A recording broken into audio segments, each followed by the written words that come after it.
বিদ্রোহীদের অভিযানের মুখে বাশার আল আসাদের পতনের পর সিরিয়ার বর্তমান পরিস্থিতি নিয়ে জাতিসংঘের নিরাপত্তা পরিষদে জরুরি বৈঠক ডাকার আহ্বান জানিয়েছে রাশিয়া।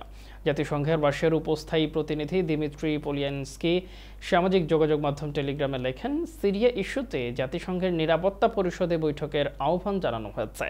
সোমবারই বৈঠকটি হবে বলে আশা করছেন তিনি আরও লেখেন, আসাদ সরকারের পতনের পর সিরিয়ার পরিণতি কী হবে, এছাড়া রাশিয়া এবং মধ্যপ্রাচ্যের জন্য কি অপেক্ষা করছে তা স্পষ্ট নয়। এদিকে রাজধানী দামেস্ক ছেড়ে পালিয়ে রাশিয়ায় আশ্রয় নিয়েছেন সিরিয়ার স্বৈরশাসক বাশার আল আসাদ। রাজনৈতিক আশ্রয়ে পরিবারের সদস্যরা সহ তিনি মস্কোয় অবস্থান করছেন। রাশিয়ার বার্তা সংস্থা তাস ও রিয়া নভস্তির বরাত দিয়ে রয়টার্সের খবরে বলা হয়েছে, সিরিয়ার ক্ষমতাচ্যুত প্রেসিডেন্ট বাশার আল আসাদ ও তার পরিবারের সদস্যরা মস্কোয় পৌঁছেছেন।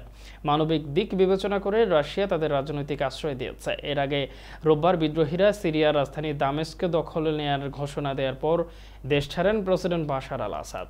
প্রেসিডেন্টের বাসভবন ত্যাগ করে দামেস্ক আন্তর্জাতিক বিমানবন্দর থেকে একটি বিমানে করে পালিয়ে যান তিনি।